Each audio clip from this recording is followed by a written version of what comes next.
Assalamualaikum warahmatullahi wabarakatuh.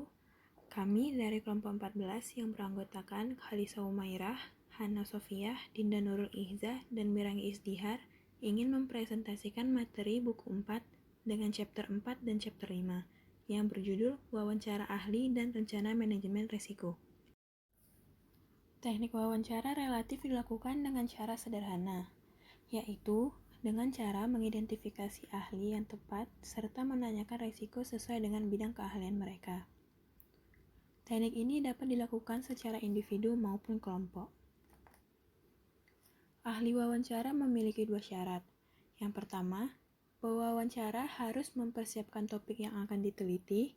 Yang kedua, orang yang diwawancarai harus bersedia untuk menghabiskan waktu agar dapat mengungkapkan informasi. Terdapat beberapa langkah-langkah yang baik digunakan untuk mengumpulkan data. Yang pertama, mengidentifikasi individu. Yang kedua, mempersiapkan diri untuk wawancara. Yang ketiga, tentukan target yang akan diwawancara. Yang keempat, mencari informasi umum. Yang kelima, mencari informasi yang berkualitas. Melakukan wawancara adalah tugas yang relatif mudah. Sebenarnya, siapapun dapat mengajukan serangkaian pertanyaan dan mencatat respon dari setiap pertanyaan. Untuk menghasilkan data yang berkualitas tinggi, setiap peserta dalam wawancara harus memiliki kualitas. Beberapa kendala-kendala yang dapat terjadi saat wawancara adalah: yang pertama, salah mengidentifikasi ahli. Yang kedua, informasi yang diperoleh berkualitas buruk. Yang ketiga, ahli enggan untuk berbagi informasi. Dan yang keempat adalah penilaian yang saling bertentangan.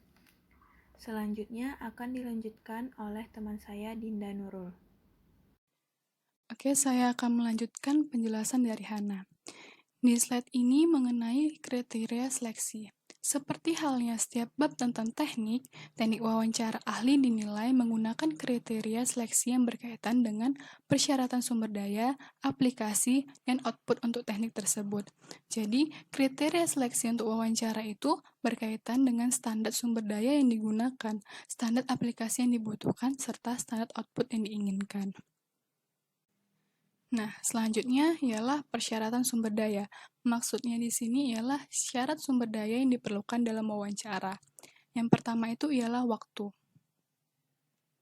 Meskipun wawancara adalah salah satu teknik yang paling umum untuk identifikasi resiko, kualifikasi, dan kuantifikasi, wawancara seringkali salah karena keterbatasan waktu. Wawancara yang direncanakan terkadang disingkat atau dilewati. Nah, maka dari itu dibutuhkan waktu yang benar-benar cukup untuk melakukan wawancara sehingga dapat mengidentifikasi resiko dengan maksimal. Yang kedua ialah pewawancara. Seringkali para ahli memberikan informasi yang tidak dapat digunakan untuk daftar resiko atau analisis kuantitatif untuk mendorong ahli untuk membocorkan informasi dalam format yang benar dan pada tingkat kedalaman yang tepat, diperlukan beberapa keterampilan wawancara yang sederhana. Jadi, pewawancara ini juga harus memiliki taktik agar seorang ahli mau memberikan informasi yang lebih mengenai resiko dalam perusahaan, sehingga resiko dapat dibuat ke daftar dan bisa dianalisis. Selanjutnya adalah pakar atau orang yang diwawancarai. Satu-satunya sifat wajib yang harus dimiliki individu ini adalah kesediaan untuk berbagi informasi dan kemampuan untuk menerjemahkan keahlian teknisnya ke dalam bahasa yang dapat ditafsirkan dan dipahami oleh pihak lain dalam organisasi. Nah, jadi pakar yang akan diwawancarai haruslah yang mampu untuk memberikan penjelasan yang sangat jelas tentang keahliannya sendiri. Karena apabila pakarnya sulit menerjemahkan keahlian teknisnya dalam bahasa yang dapat dimengerti atau malah menutup-nutupi informasi, maka akan sulit untuk menganalisis resiko yang ada.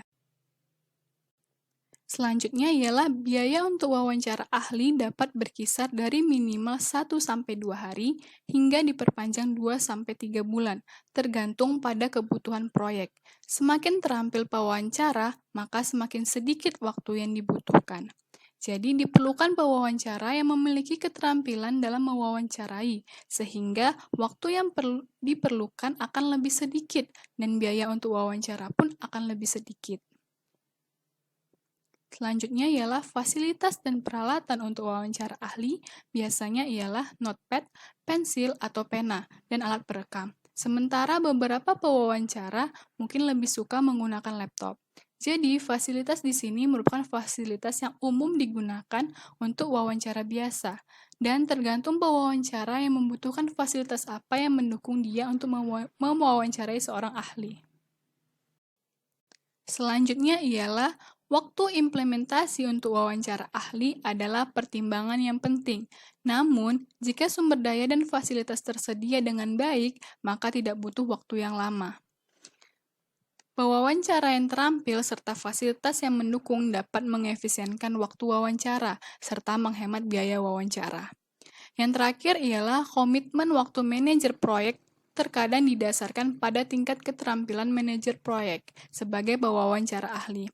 Jadi, semakin terampil seorang ahli dalam menjelaskan ketika diwawancara, maka waktu mewawancarai pun semakin cepat dan bisa mengefisienkan waktu serta menghemat biaya. Selanjutnya akan dijelaskan oleh Mirangi Ijtihar. Baik, di sini saya akan melanjutkan penjelasan dari Dinda. Nah, untuk pengaplikasiannya itu sendiri ada 7 poin. Yang pertama, penerapan wawancara dinilai pada skala tinggi, sedang, dan rendah. Yang kedua, pelaporan status proyek mengacu pada rencana pemantauan, biaya, dan jadwal.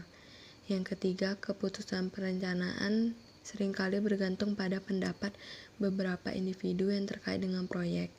Yang keempat, pemilihan strategi kontrak tidak terlalu bergantung, tetapi wawancara dapat memainkan peran untuk membangun data pendukung. Yang keempat, wawancara berguna untuk membuat keputusan, mempertimbangkan alternatif, hingga memilih komponen. Yang keenam, sebagai pemilihan sumber. Yang ketujuh, sebagai pengajuan anggaran. Nah, untuk outputnya sendiri itu, yang pertama kita dapat adalah kumpulan catatan atau evaluasi yang terdahulu. Nah, catatan-catatan ini telah diatur secara komprehensif.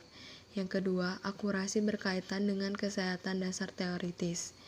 Yang ketiga, wawancara dapat memberikan pemahaman yang luar biasa. Yang keempat, utilitas adalah faktor subjektif yang memperhitungkan upaya yang keterlibatan dan nilai informasi. Jadi di sini wawancaranya akan mengembangkan dokumentasi yang akan menjadi elemen penting dari proyek itu sendiri. Kemudian untuk teknik deskripsinya, yaitu melakukan perencanaan pertemuan dilakukan untuk memastikan organisasi memiliki visi yang konsisten dalam hal metodologi, risiko proyek, peran dan tanggung jawab, waktu, ambang batas, format pelaporan, dan pendekatan untuk pelacakan. Langkah-langkah penerapan itu ada 7. Yang pertama, melakukan tinjauan. Yang kedua, menilai kebijakan penanganan organisasi. Yang ketiga, identifikasi sumber daya. Yang keempat, membangun toleransi. Yang kelima, membangun ambang batas risiko. Yang keenam, melakukan tinjauan proses manajemen. Yang ketujuh, menerapkan risiko organisasi. Baiklah, selanjutnya ada unsur-unsur komponen. Pertama, mencakup dasar dari proses manajemen risiko.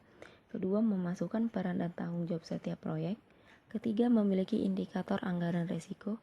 Keempat, mencakup waktu, identifikasi, kualifikasi, dan pengembangan respon awal siklus. Kelima, menjelaskan penerapan dokumentasi risiko. Selanjutnya ada persyaratan sumber daya. Pertama, dibutuhkan peserta. Kedua, dibutuhkan fasilitator. Ketiga, diperlukan eksplorasi pengembangan isu. Keempat, didokumentasikan seluruh rencana diskusi. Terdapat sumber daya lainnya yaitu fasilitator eksternal yang dilakukan oleh ahli dari manajemen risiko yang berguna untuk memastikan keterlibatan seluruh peserta. Yang dibutuhkan dalam hal ini adalah: pertama, biaya, kedua, fasilitas dan peralatan yang tepat, ketiga, waktu implementasi, keempat, kemudahan penggunaan, kelima, komitmen dalam peran, keenam, aplikasi, ketujuh, pelaporan status, kedelapan, keputusan perencanaan, dan yang kesembilan, pemilihan strategi. Output dari perencanaan manajemen risiko ialah ketetapan lingkungan, tingkat eksplorasi perencanaan, dan utilitas tinggi. Demikianlah presentasi dari kelompok kami. Assalamualaikum warahmatullahi wabarakatuh.